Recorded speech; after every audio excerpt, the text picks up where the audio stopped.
तो चलिए अब हम समझने की कोशिश करते हैं कि जीएसटी पोर्टल पर आप जीएसटीआर 1 कैसे फाइल करेंगे।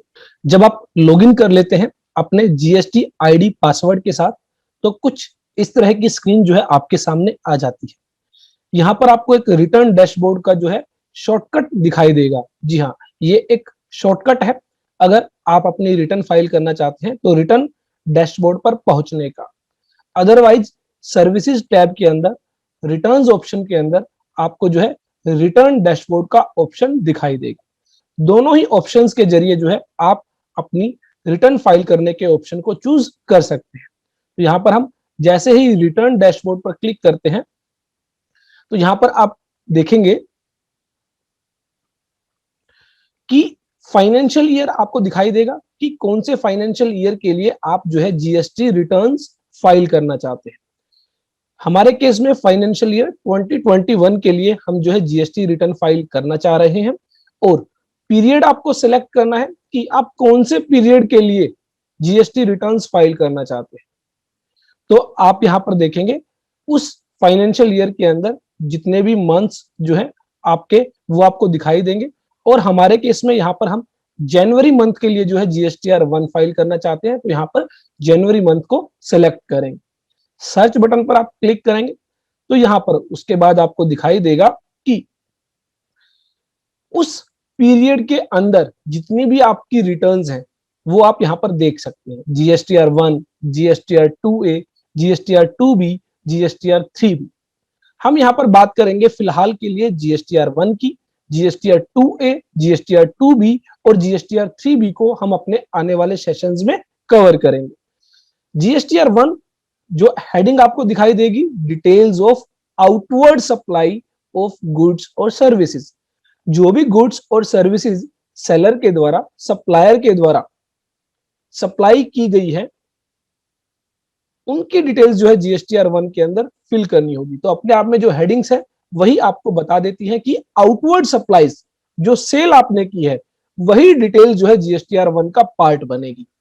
दैट मीन्स कोई इनवर्ड सप्लाई है, कोई परचेज है तो वो जीएसटीआर 1 का कभी भी पार्ट नहीं होगी। जीएसटीआर 1 के बाद यहां पर आपको ड्यू डेट्स दिखाई देंगी। मंथली केस में 11th of the next month जो है रिटर्न फाइल करने की ड्यू डेट होती है। तो यहां पर जनवरी मंथ के लिए 11th ऑफ फरवरी जो है वो लास्ट डेट है। उसके बाद यहां पर आपको दो ऑप्शन दिखाई देंगे, प्रिपेयर ऑनलाइन और प्रिपेयर ऑफलाइन। यहां पर एक बात का आपको ध्यान रखना है, इन केस ऑफ मंथली रिटर्न्स जो है यहां पर आपको कोई भी आईएफएफ फैसिलिटी के रिगार्डिंग जो है ऑप्शन नहीं दिखाई देगा।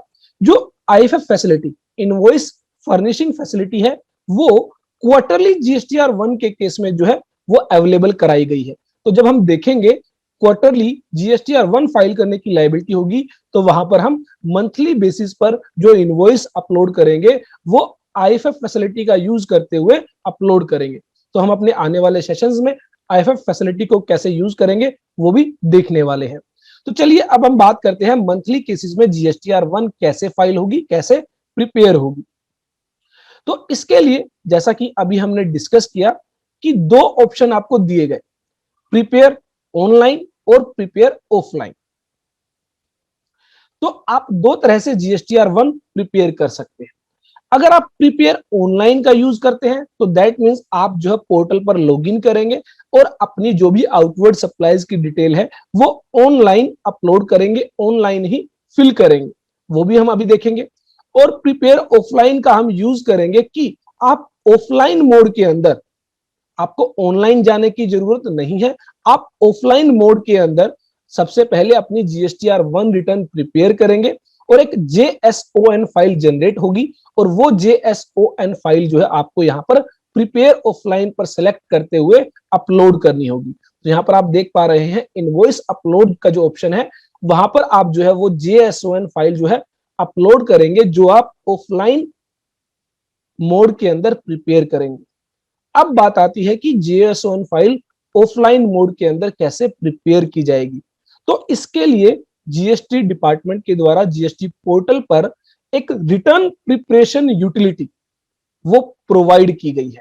यहां पर आपको डाउनलोड टैब्स के अंदर ऑफलाइन टूल्स का ऑप्शन दिया गया है ऑफलाइन टूल्स के अंदर रिटर्न ऑफलाइन टूल का आपको सबसे पहले ऑप्शन दिया गया है। इस पर आप क्लिक करेंगे तो जैसे ही आप क्लिक करते हैं तो यहां पर आप देखें download extract and run the return offline tool to collect and upload the invoices and other data in offline mode. Currently, this tool is available only for GSTR1 and GSTR2 form. तो GSTR1 के लिए आपको ये वाला tool जो है download करना है।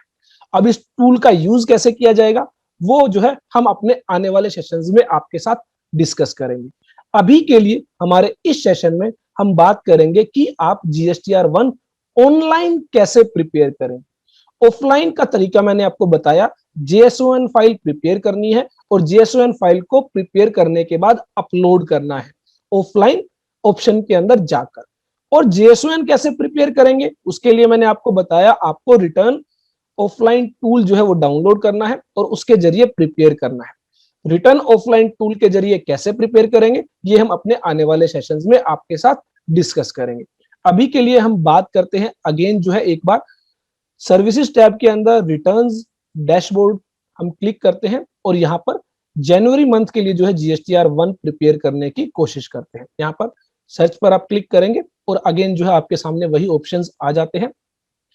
यहाँ पर देखिए कि ड्यू डेट एक बार फिर से चेंज हो गई है 13 अप्रैल 2021। तो बहुत बार जो पोर्टल जो है वो गलत ड्यू डेट दिखाई जो है देता है, तो ऐसे में इन ड्यू डेट्स पर बिलीव ना करें। मेक श्योर आपको सही ड्यू डेट्स का पता हो और उसके अकॉर्डिंग आप अपनी जो है रिटर्न फाइल करें। तो चलिए प्रिपेयर ऑनलाइन पर आप क्लिक करेंगे। प्रिपेयर ऑनलाइन पर क्लिक करने के बाद यहाँ पर जो है आपको ऑनलाइन डेटा फिल करना होगा। तो यहाँ पर आप देखें GSTR1 detail of outward supplies of goods और सर्विसेज। उसके बाद जो है आपकी कुछ डिटेल जो है वो ऑटो पॉपुलेटेड रहेगी। GST नंबर है आपका, legal name, trade name, financial year, return period, किस पीरियड के लिए आप रिटर्न फाइल कर रहे हैं। तो यहाँ पर आप देख पा रहे हैं जनवरी, दैट इज मंथली रिटर्न। अगर ये क्वार्टरली होता तो 3 मंथ्स का जो पीरियड है वो यहाँ पर आपको बताया गया होता। स्टेटस क्या आ रहा है अभी के लिए नोट फाइल्ड, क्योंकि अभी GSTR1 फाइल नहीं की गई है for the month of January. Due date यहाँ पर देखें, अब जो आपको ड्यू डेट दिखा रहा है वो 11 फरवरी 2021 दिखा रहा है। ये जो डिटेल्स है आपकी ऑटो फिल रहेगी। जैसे ही आप रिटर्न फाइल कर देंगे ये जो स्टेटस है ये नोट फाइल्ड की जगह फाइल्ड आपका आ जाता है। उसके बाद GSTR1 इनवॉइस डिटेल्स आप यहां पर देख पा रहे हैं, जिसके नीचे लिखा गया है currently EWB e-way data for B2B, B2CL and HSN will be available to import and download. जैसा कि आप सबको पता है जीएसटी लॉ के अंदर एक कॉन्सेप्ट है ई-वे बिल का, कि 50,000 रुपए से ज्यादा की गुड्स की वैल्यू जब भी किसी व्हीकल के जरिए, मोटराइज्ड व्हीकल के जरिए जो है मूव की जाती है, तो ऐसे में ई-वे बिल जनरेट किया जाता है। तो अगर आपने as a supplier e-way bill generate किया है तो आप जो है ई-वे बिल पोर्टल से भी जो है वो डाटा अपने GSTR1 में डायरेक्ट इंपोर्ट कर सकते हैं।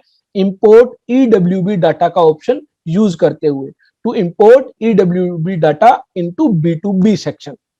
तो जो भी ई-वे बिल आपने जनरेट किए होंगे during the period of January, वो सभी B2B डाटा जो है वो आपका यहां पर इंपोर्ट हो जाता है। अगर आप ई-वे बिल से इंपोर्ट नहीं करना चाहते हैं तो वो आपको यहां पर मैन्युअली एंटर करना होगा। उसके बाद B2C मैंने आपको बताया business to consumer, business to customer, और L का मतलब यहां पर लार्ज से है, तो वो भी हम अभी देखेंगे अपनी रिटर्न डिस्कस करते हुए।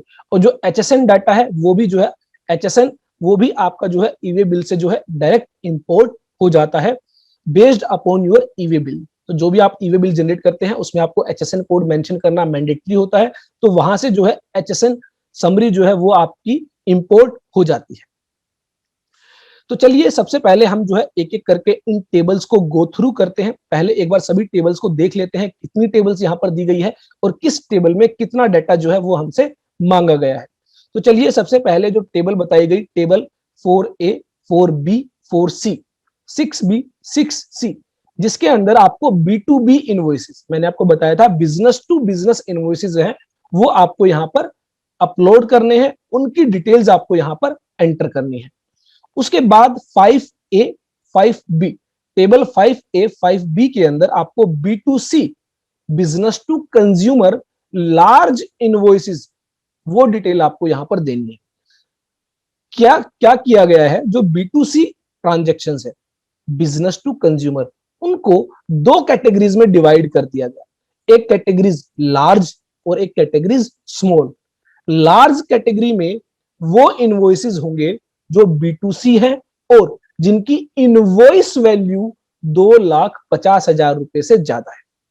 मैंने यहां पर वर्ड यूज किया इनवॉइस वैल्यू, और इनवॉइस वैल्यू मैंने आपको बताया था आफ्टर टैक्स जो वैल्यू होती है उसको कहते हैं।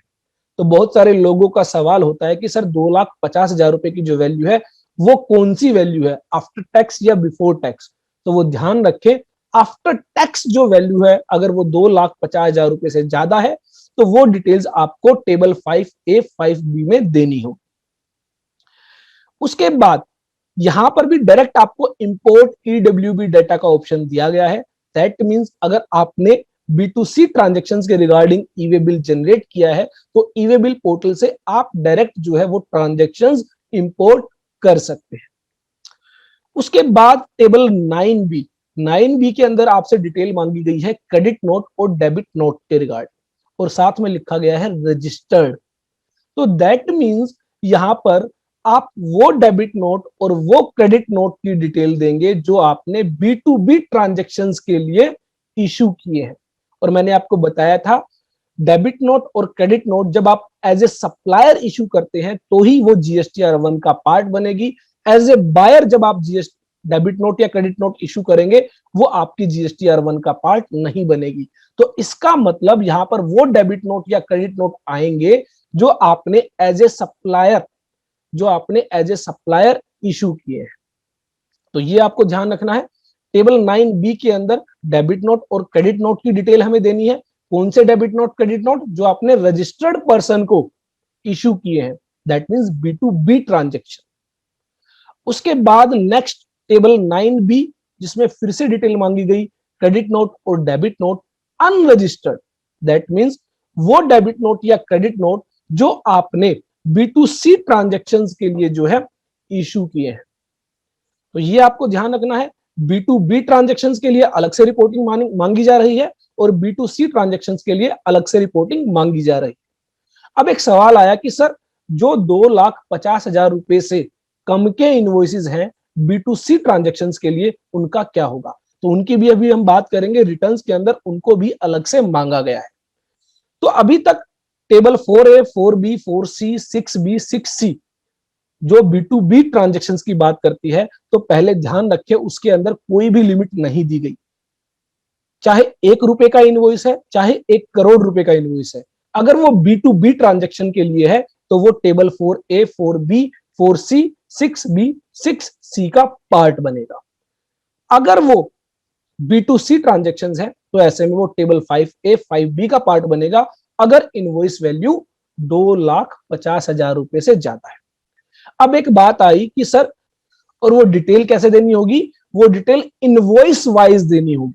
हम देखेंगे कि 2,50,000 रुपए तक के B2C ट्रांजैक्शंस को जो है इनवॉइस वाइज नहीं मांगा गया है, लेकिन 2,50,000 रुपए से ज्यादा की जो ट्रांजैक्शन है वो इनवॉइस वाइज मांगी गई।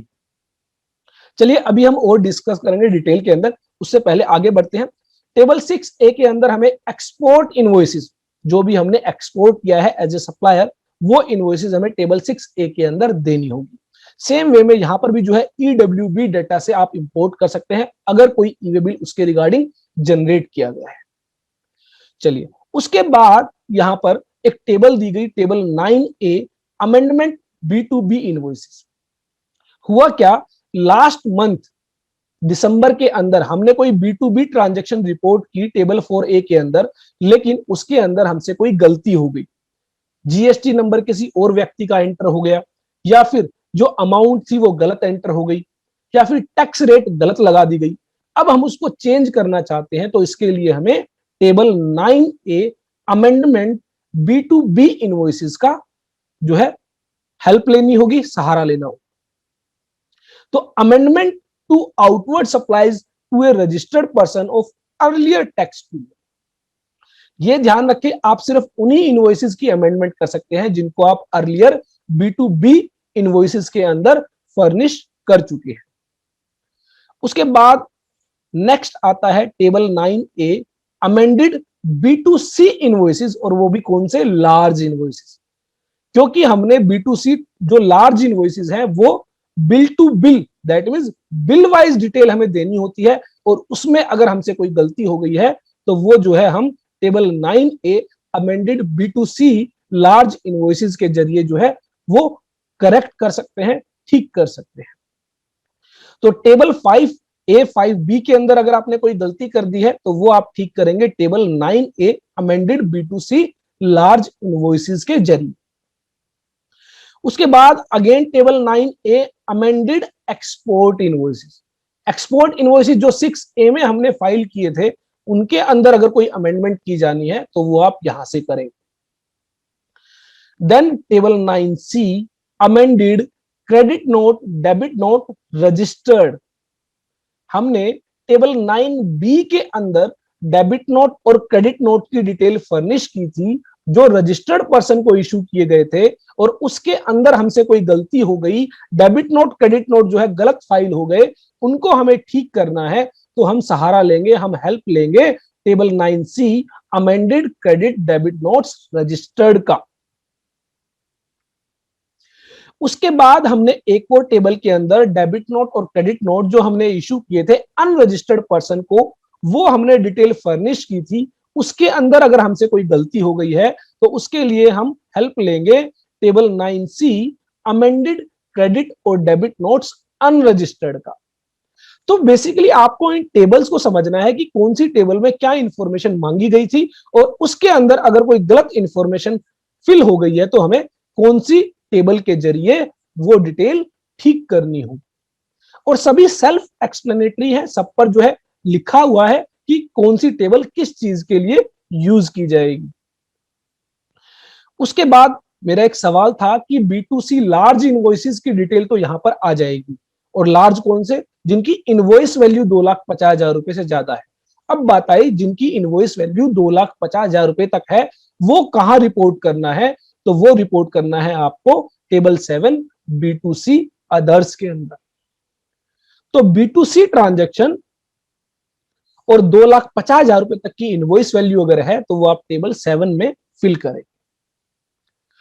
Table 8A 8B 8C 8D इनके अंदर आपको वो वाली सप्लाई बतानी है जो नील रेटेड है, एग्जम्प्टेड है और नॉन जीएसटी सप्लाई, जिसको हमने अपने बेसिक सेशंस में भी डिस्कस किया था कि वो सप्लाई जिन पर आपने कोई टैक्स कस्टमर से चार्ज नहीं किया है क्योंकि उन पर नील रेट ऑफ टैक्स है, या फिर वो किसी नोटिफिकेशन के जरिए एग्जम्प्ट है, या फिर वो जीएसटी के दायरे में ही नहीं आती, तो वो डिटेल हमें यहां पर देनी होगी। उसके बाद table 11A part 1, table 11A part 2 tax liability on advances receive. जब आप जीएसटी लॉ को स्टडी करेंगे तो इनिशियली जब जीएसटी लॉ आया था तो उसमें कहा गया था कि अगर कोई सप्लायर, अगर कोई सेलर एडवांस रिसीव करता है किसी कस्टमर से, और मान लीजिए वो एडवांस रिसीव किया जनवरी के अंदर, और जो गुड्स की सप्लाई होनी है वो सप्लाई होनी है मार्च के अंदर, तो ऐसे में जीएसटी लॉ में कहा गया कि जनवरी के अंदर ही जिस महीने में आपने एडवांस रिसीव किया है उसी पर, उसी महीने के अंदर आपको टैक्स पे करना होगा। हालांकि बाद में जो ट्रेडर्स हैं, जो गुड्स की सप्लाई करते हैं, उनके लिए वो प्रोविजन डेफर कर दिया गया, उस प्रोविजन को आगे बढ़ा दिया गया। दैट मींस आज की डेट में अभी तक अगर आप गुड्स की सप्लाई के लिए एडवांस रिसीव करते हैं तो आपको एडवांस बेसिस पर टैक्स डिपॉजिट नहीं करना है। जब आप गुड्स की सप्लाई करेंगे तब आपकी टैक्स लायबिलिटी डिटरमाइन होगी according to the time of supply. लेकिन अगर आप एक सर्विस प्रोवाइडर है और आपने सर्विसेज प्रोवाइड करने के लिए एडवांस रिसीव किया है तो इन दैट सिचुएशन आपको एडवांस बेसिस पर ही जीएसटी पे करना होगा। तो ऐसे सिचुएशन में अगर कोई एडवांस आपने रिसीव किया है और उस पर आपकी कोई टैक्स लायबिलिटी बन रही है तो वो आपको टेबल 11A पार्ट 1 पार्ट 2 के अंदर जो है फर्निश करना होगा। ये ध्यान रखें, यहां पर वही एडवांसेस आएंगे जिनके रिगार्डिंग इनवॉइस इशू नहीं किया गया। आज आपने एडवांस बेसिस पर टैक्स लायबिलिटी जो है यहां पर डिक्लेयर कर दी और पे कर दी, और उन एडवांसेस के अगेंस्ट जब आप इनवॉइस इशू करेंगे तो इनवॉइस इशू करते हुए फिर से आपको टैक्स पे नहीं करना। तो ध्यान रखें, वही एडवांसेस जिनका आपने इनवॉइस इशू नहीं किया है और एडवांस बेसिस पर आपको जो है उस पर टैक्स लायबिलिटी डिस्चार्ज करनी है, वो टेबल 11A का पार्ट बने। उसके बाद एक टेबल आई, टेबल 11B, जिसके अंदर बात की गई एडजस्टमेंट ऑफ एडवांसेस। तो मैंने आपको बताया, जब आप एडवांस बेसिस पर टैक्स लायबिलिटी डिस्चार्ज करते हैं तो उसके अगेंस्ट आप जब सप्लाई करेंगे तो आप क्या करेंगे, इनवॉइस इशू करेंगे, और जब आप उस इनवॉइस को इशू करेंगे तो आप उस एडवांस को उस इनवॉइस के अगेंस्ट एडजस्ट करेंगे। तो टेबल 11B के अंदर आपको वो एडवांसेस बताने हैं जिनके लिए आपने जो है इनवॉइस इशू कर दिया है, जिनके लिए आपने एडवांस बेसिस पर टैक्स की लायबिलिटी डिस्चार्ज की और बाद में आपने इनवॉइस इशू किया, तो वो इनवॉइस जो आपने एडजस्ट किए एडवांस के अगेंस्ट, वो आपको टेबल 11B के अंदर फर्निश करने होंगे। उसके बाद टेबल 12 में हमें देनी होती है HSN, wise summary of outward supplies. जो भी आप गुड्स की सप्लाई करते हैं, ईच एंड एवरी गुड्स को जो है एक HSN जो है वो स्पेसिफाई किया गया है जीएसटी लॉ के अंदर, जिसको हार्मोनाइज सिस्टम ऑफ नोमेनक्लेचर कहा जाता है। दैट मींस बेसिकली ये एक इंटरनेशनल कॉन्सेप्ट है। किसी भी गुड्स की आइडेंटिटी, किसी भी गुड्स को आइडेंटिफाई करने के लिए उसको एक कोड दिया जाता है जिसको HSN कोड कहा जाता है, और वर्ल्ड वाइड इंटरनेशनली ये कॉन्सेप्ट जो है वो एप्लीकेबल होता है। मेनली जो है आप एक्सपोर्ट करते हैं तो एक्सपोर्ट के केसेस में ये जो है पहले भी जो है यूज होता था ये कॉन्सेप्ट, और इसको जीएसटी लॉ में भी लाया गया। तो जो भी आप गुड्स की सप्लाई करते हैं उसके लिए HSN कोड जो है स्पेसिफाई किया गया होता है। तो ऐसे में जो आप सप्लाई करेंगे गुड्स की, उनकी एक HSN वाइज समरी आपको यहां पर देनी होगी। मान लीजिए जनवरी के अंदर आपने 20 लाख रुपए के गुड्स जो है वो सप्लाई किए, सेल किए, तो 20 लाख रुपए की गुड्स वैल्यू के जो भी HSN होंगे, जो भी गुड्स आपने सेल की है, वो HSN वाइज समरी आपको यहां पर देनी होगी। हालांकि सर्विसेज के केस में HSN कोड जो है वो एप्लीकेबल नहीं होता है। In that situation service accounting code आ जाता है। जीएसटी लॉ के अंदर GSTR 1 के लिए जिनकी भी एग्रीगेट टर्नओवर 1,50,00,000 रुपए है, उनके लिए यह HSN wise summary detail fill करना ऑप्शनल है। वो चाहे तो फिल कर सकते हैं या फिर स्किप कर सकते हैं, यहां पर उनको कोई भी जो है समरी एंटर करने की जरूरत नहीं। लेकिन अगर टर्नओवर 1.5 करोड़ रुपए से ज्यादा है, 1,50,00,000 रुपए से ज्यादा है और 5 लाख रुपए तक है, तो इन that situation 2 digit HSN code mention करना जरूरी होता है। और अगर एग्रीगेट टर्नओवर 5 करोड़ रुपए से ज्यादा है तो ऐसे में 4 डिजिट HSN कोड मेंशन करना मैंडेटरी है। तो ऐसे में आप भी जो है अपनी एग्रीगेट टर्नओवर चेक करें। अगर एग्रीगेट टर्नओवर 1,50,00,000 रुपए से ज्यादा है तो ऐसे में 2 डिजिट HSN समरी जो है यहां पर आपको फिल करनी होगी, और अगर एग्रीगेट टर्नओवर 5 करोड़ रुपए से ज्यादा है तो ऐसे में आपको 4 डिजिट HSN समरी जो है आपको यहां पर फिल करनी होगी। उसके बाद 13 नंबर टेबल में आपको फिल करना है documents issued during the return period. आपने जो भी डॉक्यूमेंट्स इशू किए, tax invoice, bill of supply, receipt voucher, payment voucher, जितने भी आपने जो है इनवॉइसेस या फिर वाउचर्स इशू किए हैं, उनकी डिटेल्स आपको यहां पर देनी होगी। उसके बाद table 11A, amendment tax liability इन एडवांसेस रिसीव। अगर मान लीजिए आपने एडवांस बेसिस पर कोई टैक्स लायबिलिटी डिस्चार्ज की और उसके अंदर आपने कोई गलती कर दी, वो आप ठीक करना चाहते हैं, तो टेबल 11A का आप यूज करेंगे। उसके बाद आपने एडजस्टमेंट ऑफ एडवांसेस के रिगार्डिंग जो डिटेल्स दी थी इन प्रीवियस रिटर्न्स, उनके अंदर अगर आपसे कोई गलती हो गई है, उसको आप ठीक करना चाहते हैं, तो वो आप जो है 11B का यूज करते हुए amendment of adjustment of advances file करेंगे। उसके बाद हमने टेबल 7 के अंदर B2C ट्रांजेक्शन, जो इनवॉइस वैल्यू 2,50,000 रुपए तक है, उनके लिए जो हमने डिटेल्स फिल की थी उसके अंदर अगर हम कोई करेक्शन करना चाहते हैं तो उसके लिए जो है टेबल 10 अमेंडेड B2C अदर्स का हम जो है यूज करें। तो ये सभी टेबल्स है जो हम अपनी GSTR1 के अंदर यूज करने वाले हैं। और अभी हमने एक ओवरव्यू लिया कि GSTR1 के अंदर कौन कौन सी टेबल है। अब हम डिटेल में समझेंगे कि कौन सी टेबल के अंदर आपको कौन सी डिटेल जो है एंटर करनी है। चलिए अब हम जो है एक एक टेबल्स को लेकर जो है डिस्कस करते हैं कि कौन सी टेबल में कौन सी इंफॉर्मेशन कौन सी डिटेल आपको फिल करनी है, कैसे फिल करनी है। सबसे पहले आपको यहाँ पर जो है एक मैसेज दिया गया है ई इनवॉइसिंग के रिगार्ड।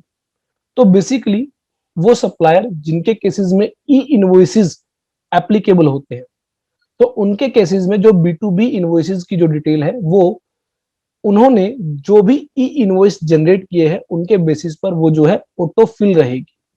जैसे आप ई-वे बिल से इंपोर्ट करते थे ना, वैसे ही सेम वे में जिन भी व्यक्तियों पर, जिन भी जो है पर्संस पर ई-वे बिल ई इनवॉइसिंग के प्रोविजंस एप्लीकेबल होते हैं आज की डेट में, जिनकी भी एग्रीगेट टर्नओवर 100 करोड़ रुपए से ज्यादा है, उनको ई इनवॉइस जनरेट करना कंपलसरी है, मैंडेटरी है। तो जो लोग ई इनवॉइस जनरेट करेंगे उनकी GSTR1 के अंदर जो वो डिटेल्स है B2B सप्लाई के रिगार्डिंग, वो जो है ऑटो फिल रहेगी, ऑटो पॉपुलेटेड रहेगी। और जिनके केसेस में ई इनवॉइस एप्लीकेबल नहीं है उनके लिए जो है वो कोई भी डिटेल्स जो है ऑटो पॉपुलेटेड नहीं रहेगी और उनको कुछ भी करने की जरूरत नहीं है regarding E invoices. The tax payer for whom e-invoicing is not applicable may ignore the sections options related to e-invoice download। आप नीचे की तरफ आएंगे तो यहां पर आपको एक ऑप्शन दिखाई देगा ई इनवॉइस डाउनलोड हिस्ट्री। तो जहां पर भी ई इनवॉइसेस जनरेट किए जा रहे होंगे वहां पर वो सभी डिटेल्स यहां पर आ जाएंगी, एक्सेल फाइल बन जाएगी, वो आप डाउनलोड कर सकते हैं। लेकिन जिनके केसेस में ई इनवॉइस एप्लीकेबल नहीं है वहां पर यह डिटेल आपको ब्लैंक दिखाई देगी, no files available for download. तो ये सेक्शन जो है आपको इग्नोर करना है अगर आपके केस में ई जो है इनवॉइसिंग एप्लीकेबल नहीं है। अगर ई इनवॉइसिंग एप्लीकेबल है तो आप यहां से जो है एक्सेल समरी डाउनलोड कर सकते हैं। और इसके रिगार्डिंग यहां पर एक ई इनवॉइस एडवाइजरी भी आपको इश्यू की गई है जो आप देख सकते हैं अगर आपके केस में ई इनवॉइस एप्लीकेबल है। तो the download file would be blank in case taxpayer is not e-invoicing or when e-invoice reported to IRPR yet to be processed by GST system। तो बेसिकली वो फाइल जो है ब्लैंक रहेगी जिनके cases में ई invoice जो है एप्लीकेबल नहीं। चलिए अब हम बात करते हैं टेबल की। सबसे पहले बात करते हैं table 4A 4B 4C 6B 6C B2B invoices. यहां पर आप क्लिक करेंगे, जैसे ही आप क्लिक करेंगे टेबल के ऊपर तो यहां पर आपको जो है दिखाई देगा there are no invoices to be displayed. That means अभी तक कोई भी डिटेल जो है इनवॉइसेस के रिगार्डिंग यहां पर अपलोड नहीं की गई है, फिल नहीं की गई है। यहां पर एक हेल्प सेक्शन आपको दिखाई दे रहा है, अगर आप कोई हेल्प लेना चाहते हैं यहां पर हेल्प ले सकते हैं।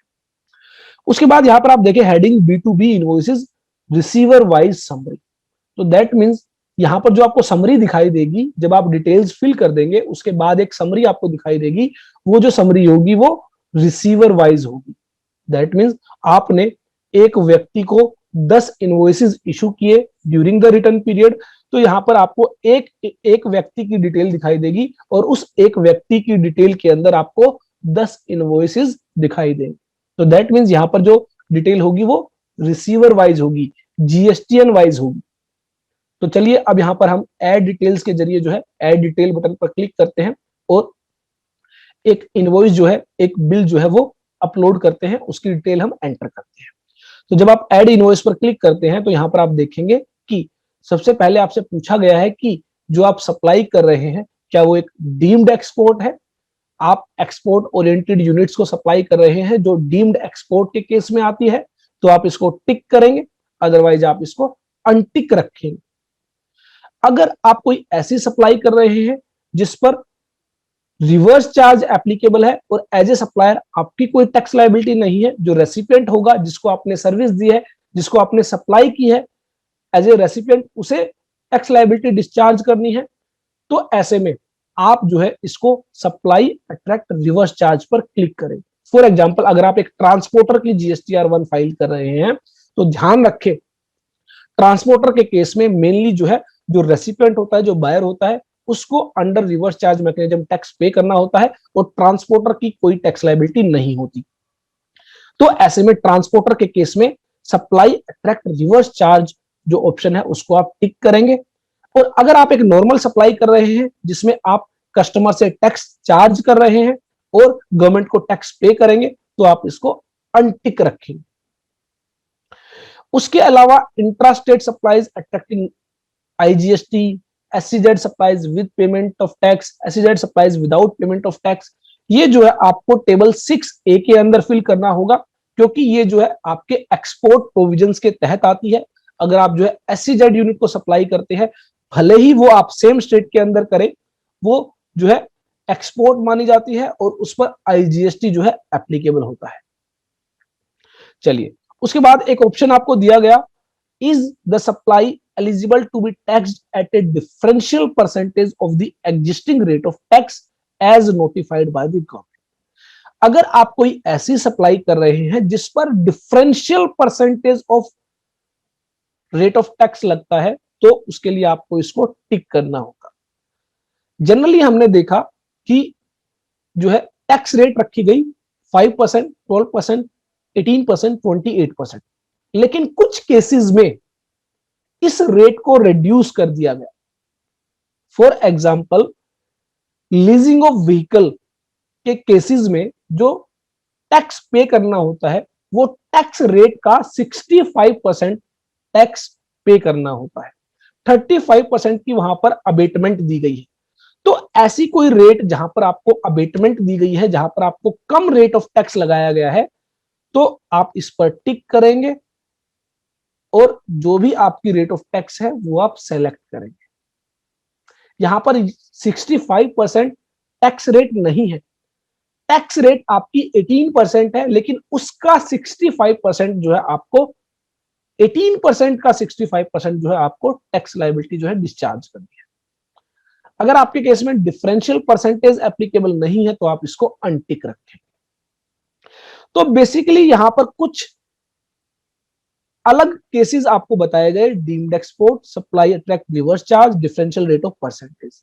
अगर आप इन अलग केसेस में आते हैं तो ही आप इनको टिक करेंगे, तो ही आप इनको सेलेक्ट करेंगे, अदरवाइज आप इनको सेलेक्ट नहीं करेंगे।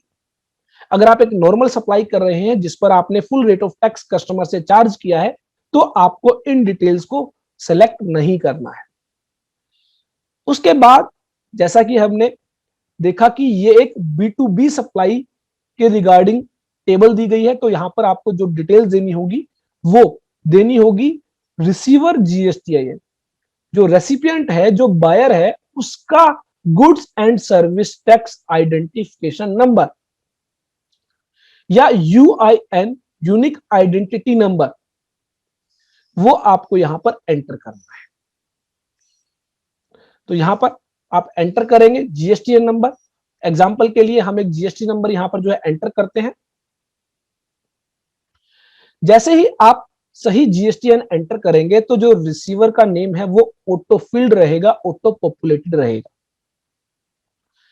उसके बाद आपसे पूछा गया है इनवॉइस नंबर, कि आपने कितना नंबर इनवॉइस जो है इशू किया है बायर को। तो मान लीजिए 86 नंबर जो इनवॉइस है वो इशू किया गया है। उसके बाद किस डेट का इनवॉइस है, जो 86 इनवॉइस नंबर है उसकी डेट क्या है, मान लीजिए 13 जनवरी 2021। फिर आपसे पूछा गया है प्लेस ऑफ सप्लाई क्या है। इसके रिगार्डिंग हमने अपने बेसिक सेशंस में भी डिस्कस किया था कि जो आपकी टैक्स लायबिलिटी निकाली जाती है उस पर CGST अट्रैक्ट होगा, SGST अट्रैक्ट होगा या फिर IGST अट्रैक्ट होगा, ये आपकी प्लेस ऑफ सप्लाई से जो है वो डिटरमाइन की जाती है। तो यहां पर प्लेस ऑफ सप्लाई जो है बाय डिफॉल्ट आपके जो रिसीवर के GSTN से जो है वो ऑटो फिल्ड रहेगी, लेकिन अगर आप चेंज करना चाहते हैं तो यहां पर चेंज कर सकते हैं। तो यहां पर हम जो है 06 हरियाणा सिलेक्ट कर लेते हैं और टोटल इनवॉइस वैल्यू आपसे यहां पर पूछी गई है, 1,18,000 रुपए की इनवॉइस वैल्यू है। दैट मीन्स 1 लाख रुपए की गुड्स और उस पर 18% का टैक्स। तो 1,18,000 रुपए की हमारी इनवॉइस वैल्यू है। और यहाँ पर आप सप्लाई टाइप देखेंगे जो है वो इंट्रा स्टेट सप्लाई है, क्योंकि आपका प्लेस ऑफ सप्लाई जो है वो हरियाणा में है और जो सप्लायर है वो भी हरियाणा में रजिस्टर्ड है। अगर आप इसको चेंज करेंगे तो यहाँ पर आप देखेंगे कि जो है सप्लाई टाइप इंटरस्टेट हो जाती है, क्योंकि अब जो लोकेशन ऑफ सप्लायर है और जो प्लेस ऑफ सप्लाई है वो डिफरेंट स्टेट्स में है। तो इसलिए अब यहाँ पर जो है आप देखेंगे कि जो अमाउंट ऑफ टैक्स है वहां पर आईजीएसटी का ऑप्शन आपको दिखाई देगा। लेकिन अगर मैं इसको चेंज करके हरियाणा कर देता हूं तो अब लोकेशन ऑफ सप्लायर और प्लेस ऑफ सप्लाई दोनों सेम स्टेट में है, तो यहां पर आप देखेंगे सीजीएसटी और एसजीएसटी का ऑप्शन आ जाता है और सप्लाई टाइप हो जाती है आपकी इंट्रा स्टेट सप्लाई। तो हमेशा ध्यान रखें प्लेस ऑफ सप्लाई आपको सही सही जो है वो डिटेल जो है फिल करनी है। अगर आपने प्लेस ऑफ सप्लाई गलत फिल कर दिया तो आपकी जीएसटीआर 1 गलत हो सकती है। चलिए, अब इनवॉइस वैल्यू को हमें बताना है कि इसमें कौन सा रेट ऑफ टैक्स है। तो हमारा 18% के अंदर है 1,00,000 रुपए। तो आप देखेंगे 9% का सीजीएसटी और 9% का एसजीएसटी जो है अपने आप ही कैलकुलेटेड कर लिया जाता है सिस्टम के द्वारा। तो टोटल वैल्यू अब आप देखेंगे 1,00,000 प्लस 9,000 प्लस 9,000, 1,18,000 रुपए की वैल्यू जो है हमारी हो जाती है और जो कि हमारी इनवॉइस वैल्यू के बराबर है। तो ये आपकी दोनों मैच होनी चाहिए। अब हो सकता है एक ही इनवॉइस के अंदर अलग अलग रेट ऑफ टैक्स हो, तो वो भी आप जो है यहां पर मान लीजिए 1,00,000 रुपए की गुड्स ऐसी हैं जिन पर 5% का सीजीएसटी, 2.5% का सीजीएसटी और 2.5% का एसजीएसटी है। तो ऐसे में अब आपकी जो इनवॉइस वैल्यू हो जाती है वो 2,18,000 प्लस 5,000, 2,23,000। तो यहाँ पर आपको इनवॉइस वैल्यू जो है 2,23,000। तो बेसिकली आपको जो इनवॉइसेस की डिटेल है वो सही सही फिल करनी है। एक इनवॉइस के अंदर मल्टीपल रेट ऑफ टैक्स भी हो सकते हैं, तो आप जो है मल्टीपल रेट्स के अकॉर्डिंग जो है अपनी सप्लाईज को जो है डिक्लेयर करें। हो सकता है इसी के अंदर टैक्स फ्री आइटम भी हो जिस पर 0 रेट ऑफ टैक्स हो, तो वो भी आप यहाँ पर डिक्लेयर कर सकते हैं। मान लीजिए 50,000 रुपए की वैल्यू ऐसी वैल्यू है जो आपकी नील रेटेड में आती है, तो हमारी टोटल इनवॉइस वैल्यू यहाँ पर हो जाती है 2,73,000 रुपीज। तो बेसिकली आपके पास जो इनवॉइस अवेलेबल है जिनकी डिटेल आपको जीएसटीआर 1 के अंदर फिल करनी है वो आपको सही सही फिल करनी है। तो इस तरह आप इसको क्या करेंगे, सेव करेंगे। सेव करने के बाद आप देखेंगे यहां पर जो है एक इनवॉइस आपका आ जाता है, invoice number 86, invoice date, total invoice value, total taxable value, उस पर कितना आईजीएसटी है, कितना सीजीएसटी है, कितना एसजीएसटी है, कितना सेस है। अब आप एक और इनवॉइस ऐड करना चाहते हैं तो फिर से आपको ऐड डिटेल पर क्लिक करना होगा और सेम प्रोसीजर आपको फॉलो करना होगा। इसी तरह आप जो है बार बार जो है अपने इनवॉइसेस को जो है ऐड करते रहें। ऑनलाइन जीएसटीआर 1 प्रिपरेशन के अंदर यही सबसे बड़ी दिक्कत है कि ये बहुत ज्यादा टाइम कंज्यूमिंग है। मान लीजिए आपके जो है जीएसटीआर 1 के अंदर आपको 100 इनवॉइसेस की डिटेल जो है वो फिल करनी है, तो ऐसे में यह बहुत ज्यादा टाइम कंज्यूमिंग होगा। उसके बाद जब आप डिटेल अपलोड करते हैं तो यहां पर आप देखेंगे अपलोडेड बाय रिसीवर का एक ऑप्शन आ रहा है कि रेसिपिएंट के द्वारा जब उसके अंदर, बेसिकली देखिए ये जो कॉन्सेप्ट है uploaded by receiver, modified by receiver और रिजेक्टेड बाय रिसीवर, ये आज की डेट में जो है एप्लीकेबल नहीं है। हो सकता है इन फ्यूचर ये एप्लीकेबल हो। जो आपकी जीएसटीआर 1 की जो डिटेल होगी उसके बेसिस पर जो बायर होगा, जो रेसिपिएंट होगा, उसके जीएसटीआर 2 के अंदर वो डिटेल्स रिफ्लेक्ट होंगी। और जो बायर होगा, जो रिसीवर होगा, उसके पास जो है 3 ऑप्शंस होंगे, या तो वो उस ट्रांजैक्शन को मॉडिफाई कर सकता है, या रिजेक्ट कर सकता है, या फिर एक्सेप्ट कर सकता है। और चौथा ऑप्शन होगा कि कोई इनवॉइस, ऐसा इनवॉइस जो सप्लायर ने अपने जीएसटीआर 1 में डिक्लेयर नहीं किया, वो जो है बायर जो है, रेसिपिएंट जो है अपनी जीएसटीआर 2 के अंदर ऐड करेगा और वो जो है सामने वाले सप्लायर के अंदर अपलोडेड बाय रिसीवर जो टैब है उसके अंदर दिखाई देगा। लेकिन फिलहाल के लिए ये जो तीनों ही ऑप्शन है ये आप देखेंगे कि ये इन ऑपरेशन नहीं है। इन फ्यूचर जब भी होंगे वो आपके साथ डिस्कस किया जाएगा। तो अपलोडेड बाय टैक्स पेयर पर आप देखेंगे कि हमने जो इनवॉइस अपलोड किया उसकी डिटेल यहां पर आ जाती है। ऊपर लिखा है प्रोसेस्ड इनवॉइस, दैट मींस हमारा यह इनवॉइस प्रोसेस कर दिया गया है। कई बार जो होता है आप देखेंगे इनवॉइस जो है पेंडिंग इनवॉइसेस में आपको दिखाई देगा, दैट मींस उसके अंदर कोई या तो कमी है या फिर सिस्टम के द्वारा उसको प्रोसेस करने में टाइम लग रहा है। तो इस तरह आप जो है table 4A, 4B, 4C, 6B, 6C fill करेंगे। उसके बाद यहां पर हम बैक करते हैं, बैक बटन पर फिर से क्लिक करते हैं और अब देखेंगे आपको यहां पर एक 1 दिखाई दे रहा है, दैट मींस इस टेबल के अंदर जो है एक इनवॉइस जो है उसकी डिटेल एंटर्ड है। जितने भी इनवॉइस आप यहां पर एंटर करेंगे उतनी डिटेल्स आपको यहां पर दिखाई देगी। नेक्स्ट हमारी टेबल आती है 5A, 5B, B2C large invoices. मैंने आपको बताया लार्ज इनवॉइसेस वो इनवॉइसेस जिसकी इनवॉइस वैल्यू 2,50,000 रुपए से ज्यादा है। तो इस पर हम क्लिक करते हैं। क्लिक करने के बाद there are no invoices to be displayed, जैसा कि हमने टेबल 4 के अंदर भी देखा था। अब हम यहां पर ऐड डिटेल पर क्लिक करेंगे और उस इनवॉइस की डिटेल हम यहां पर देंगे जिसकी इनवॉइस वैल्यू 2,50,000 रुपए से ज्यादा है और वो जो सप्लाई की गई है किसी कस्टमर या किसी कंज्यूमर को की गई है, दैट मींस बायर जो है वो रजिस्टर्ड पर्सन नहीं है जीएसटी लॉ के अंदर। तो जब बायर रजिस्टर्ड नहीं है तो यहां पर बायर का जीएसटीएन नंबर आपसे नहीं मांगा जाएगा। टेबल 4 में बायर का जीएसटीआईएन मांगा गया था, टेबल 5 में नहीं मांगा जाएगा क्योंकि ये एक B2C ट्रांजैक्शन है जहां पर सप्लायर तो रजिस्टर्ड है लेकिन बायर रजिस्टर्ड नहीं है। तो उसके बाद अगेन यहां पर ये ऑप्शन हम ऑलरेडी डिस्कस कर चुके हैं, is the supply eligible to tax at a differential percentage of the existing rate of tax. तो वो अगर आप जो है डिफरेंशियल परसेंटेज के अकॉर्डिंग टैक्स लायबिलिटी डिस्चार्ज करने वाले हैं तो आप इसको टिक करेंगे, अदरवाइज आप इसको अनटिक करें। तो B2C ट्रांजेक्शन के रिगार्डिंग जो है जो 2,50,000 रुपए से ज्यादा की वैल्यू है उसमें आपको इनवॉइस वाइज डिटेल देनी होगी। इनवॉइस वाइज मतलब यहां पर आपको प्लेस ऑफ सप्लाई बताना होगा, मान लीजिए हरियाणा ही है, मान लीजिए गुजरात है, और इनवॉइस नंबर आपको बताना होगा। इनवॉइस नंबर मान लीजिए यहां पर 89 है। इनवॉइस डेट आपको बतानी होगी, मान लीजिए जो डेट है वो है 16 जनवरी 2021। Total invoice value, total invoice value जो है आपकी वो इनवॉइस वैल्यू मान लीजिए यहां पर 1,12,000 रुपए, सॉरी 2,50,000 रुपए से ज्यादा का इनवॉइस यहां पर रिपोर्ट करना है तो मान लीजिए 3,36,000, 3,36,000 जो है वो इनवॉइस वैल्यू है। और यहां पर 12% में आती है 3 लाख, जिस पर 6%, 3 लाख जिस पर 12% आईजीएसटी, तो 36,000 रुपीज यहां पर हो जाते हैं।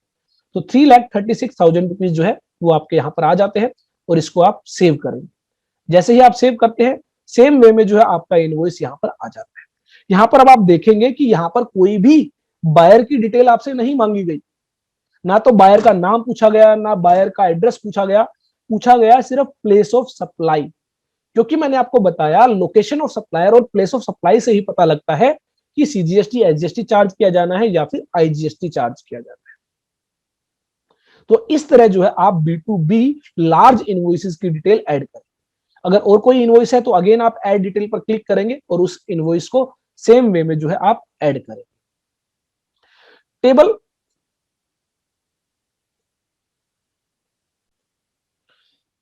5A 5B में एक बात का आपको ध्यान रखना है कि वही इनवॉइसेस जो आप दूसरे स्टेट में इशू करेंगे, दैट मींस जिस स्टेट में सप्लायर रजिस्टर्ड है उस स्टेट के अलावा दूसरे व्यक्तियों को इनवॉइसेस इशू किए गए हैं जिनकी इनवॉइस वैल्यू 2,50,000 रुपए से ज्यादा है और जो है एक B2C ट्रांजैक्शन है जहां पर जो बायर है रेसिपिएंट है वो जीएसटी लॉ में रजिस्टर्ड नहीं है, वही इनवॉइसेस टेबल 5A 5B का पार्ट बनेगी। अगर कोई इनवॉइस ऐसा इनवॉइस है जो B2C ट्रांजैक्शन है और जिसकी इनवॉइस वैल्यू 2,50,000 रुपए से ज्यादा है लेकिन सेम स्टेट के अंदर ही सप्लाई की गई है, सेम स्टेट के अंदर ही इनवॉइस इशू किया गया है, तो वो टेबल 5A 5B का पार्ट नहीं बनेगा, वो टेबल 7 का पार्ट बनेगा। तो यहां पर टेबल 5 के अंदर आप जो भी बिल ऐड करेंगे वो बिल आप यहां पर जो है ऐड कर सकते हैं। मान लीजिए हम एक और इनवॉइस यहां पर ऐड करने की कोशिश करते हैं तो यहां पर आप देखेंगे कि प्लेस ऑफ सप्लाई आपको बताना कंपलसरी है, मैंडेटरी है। रेड मार्क जहां पर भी आपको दिखाई दे, दैट मींस वो मैंडेटरी फील्ड्स है, आपको फिल करना है। अब जो सप्लायर है वो हरियाणा में रजिस्टर्ड है, तो यहां पर आप देखेंगे हरियाणा का जो टैब है वो आप सेलेक्ट नहीं कर पाएंगे। गुजरात के बाद सीधा आपको हिमाचल प्रदेश का जो टैब है वो दिखाई देगा। उसका रीजन है कि टेबल 5A और 5B के अंदर वही इनवॉइसेस आएंगे जो दूसरे स्टेट्स में इशू किए गए हैं। दैट मींस जिस स्टेट में सप्लायर रजिस्टर्ड है उस स्टेट में सप्लाई नहीं की गई है, दूसरे स्टेट में सप्लाई की गई है, तो ही वो इनवॉइसेस 5A 5B का पार्ट बनेगी। तो मान लीजिए दिल्ली के अंदर जो है सप्लाई की गई है, इनवॉइस वैल्यू है 9090, इनवॉइस डेट है 18/01/2021 और टोटल इनवॉइस वैल्यू है मान लीजिए 5,90,000। तो यहाँ पर 5 लाख रुपीज 18% के अकॉर्डिंग जो है वो इनवॉइस इशू किया गया है। तो इस तरह आप इसको सेव करेंगे। यहाँ पर आप देखेंगे कि एक और इनवॉइस यहाँ पर ऐड हो गया है। यहाँ पर आप देखें ये पेंडिंग में दिखा रहा है, दैट मींस इसको थोड़ा सा टाइम लगेगा प्रोसेस होने में। तो इस तरह आप जो है इनवॉइसेस को ऐड करते रहे। उसके बाद आप यहाँ पर बैक बटन पर क्लिक करें। नेक्स्ट आता है हमारा 9B, जिसमें बात की गई क्रेडिट नोट और डेबिट नोट्स की, जो आप रजिस्टर्ड पर्सन को इशू करेंगे। That means as a supplier आपने कोई सप्लाई की थी और उस सप्लाई के रिगार्डिंग अब आपको क्रेडिट नोट या डेबिट नोट इशू करना है, तो आप जो है 9B का यूज करेंगे अगर बायर जो है रेसिपिएंट जो है वो जीएसटी लॉ में रजिस्टर्ड है। तो 9B पर आप क्लिक करते हैं। तो 9B पर क्लिक करने के बाद यहां पर आपको ऐड डिटेल्स पर क्लिक करना होगा। ऐड डिटेल्स पर क्लिक करेंगे तो सेम वे में जैसे आपने टेबल 4 फिल की थी वैसे ही टेबल 9B के अंदर आपको जो है डेबिट नोट या क्रेडिट नोट फिल करने हैं। कोई भी चेंज आपको यहां पर नहीं दिखाई देगा सिवाय एक चेंज की। यहां पर जो है आपको इनवॉइस नंबर की जगह डेबिट नोट या क्रेडिट नोट नंबर एंटर करना है। तो देखिए अगर डीम्ड एक्सपोर्ट है, सप्लाई अट्रैक्ट रिवर्स चार्ज है, तो आप इनको सेलेक्ट करेंगे, अदरवाइज आप इनको स्किप करेंगे।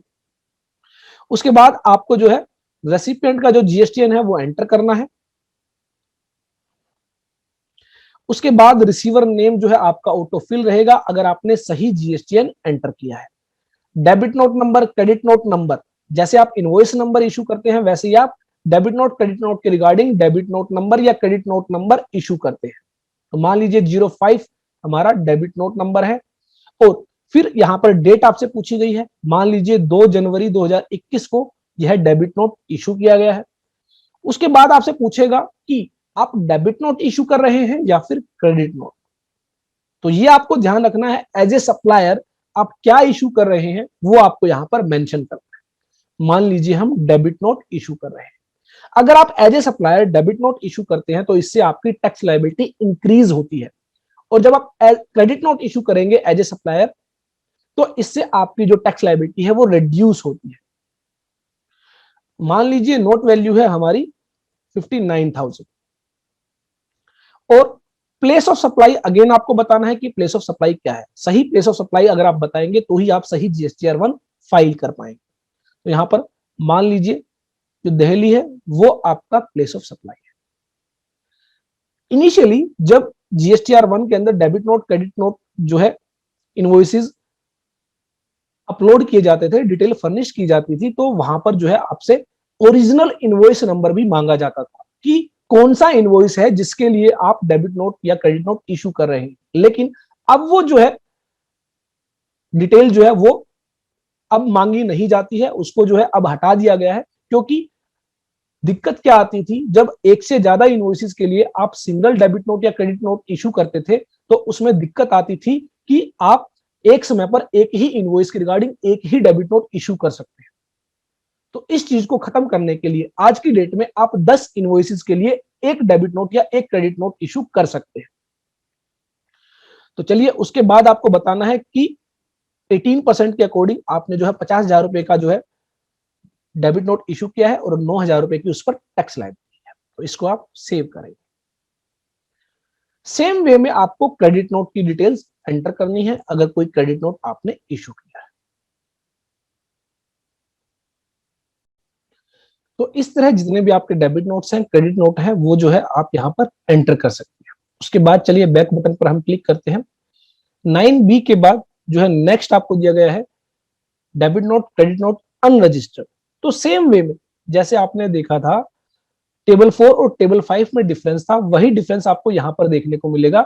सेम वे में आपको टेबल जो है आपने debit note, credit note registered के लिए फिल की थी, उसके अंदर आपको जो है जीएसटीएन जो है आपने एंटर किया था बायर का, और अब यहां पर जो है आप अनरजिस्टर्ड के रिगार्डिंग जो है debit note, credit note issue कर रहे हैं। कौन से अनरजिस्टर्ड? जो B2C ट्रांजेक्शंस में आते हैं, लार्ज ट्रांजेक्शंस में आते हैं, जिनकी इनवॉइस वैल्यू 2,50,000 रुपए से ज्यादा है। तो उसके रिगार्डिंग यहाँ पर टाइप आपकी जो है B2CL जो है आपकी रहेगी। Debit note, credit note number आपको यहाँ पर एंटर करना है, debit note, credit note date आपको यहाँ पर एंटर करनी है। नोट वैल्यू जैसे इनवॉइस वैल्यू होती है वैसे ही नोट वैल्यू रहेगी आपकी। नोट टाइप डेबिट नोट है या फिर क्रेडिट नोट है।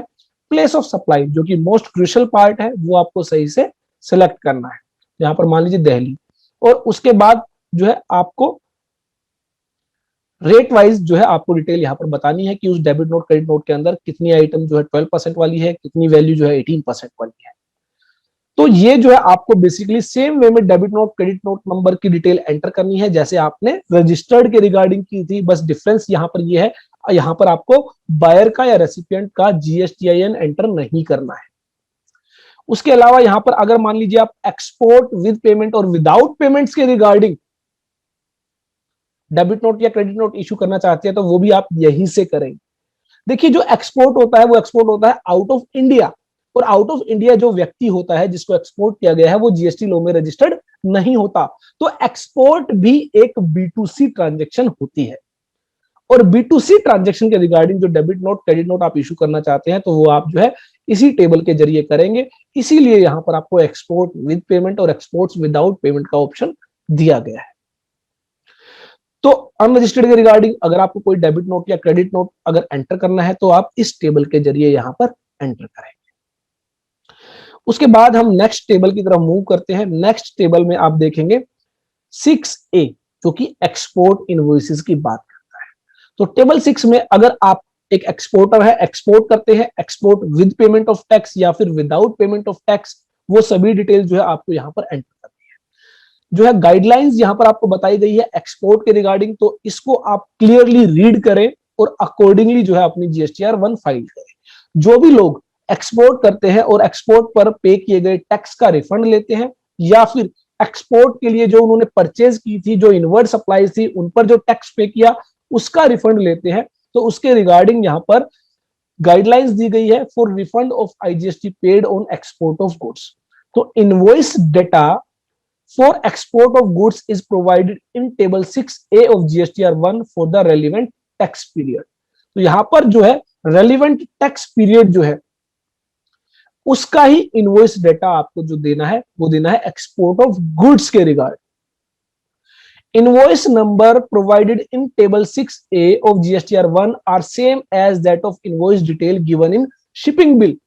एक्सपोर्ट ऑफ गुड्स के रिगार्डिंग जब शिपिंग बिल फाइल होता है उसमें जो आपने इनवॉइस नंबर दिया है और GSTR1 की टेबल 6A में जो आप इनवॉइस नंबर देंगे वो दोनों आपका मैच होना चाहिए। अगर वो मैच नहीं होगा तो आपका रिफंड डिले होगा।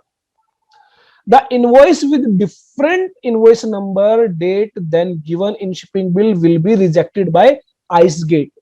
तो IceGate जो पोर्टल है कस्टम डिपार्टमेंट के तहत, वो आपकी जो है रिफंड एप्लीकेशन को ही रिजेक्ट कर देगा अगर आपका इनवॉइस नंबर मैच नहीं हुआ। Select with payment of tax from GST payment drop down when filing the invoice detail। Invoice selected as without payment of tax are not eligible for refund from IceGate। तो अगर आप IceGate के through refund claim कर रहे हैं तो ऐसे में आपको with payment of tax select करना होगा। Shipping bill number, shipping bill date, port code are specified mandatorily and correctly in case of export of goods. Export of goods के केसेस में जो आपका शिपिंग बिल है, इनवॉइस नंबर है, shipping bill date है, port code है, वो आपका मैच होना जरूरी है, अदरवाइज आइसगेट उसको प्रोसेस नहीं करेगा। पोर्ट कोड एक अल्फा न्यूमेरिक 6 कैरेक्टर नंबर होता है जिसके लिए यहां पर आपको लिंक भी दिया गया है, यहां से आप जो है पोर्ट कोड जो है सर्च कर सकते हैं। Invoice which have incorrect port code are likely to get rejected by ICEGATE. अगर आपने पोर्ट कोड गलत एंटर किया है तो आपका जो है आइस गेट से जो रिफंड है वो रिजेक्ट कर दिया जाए।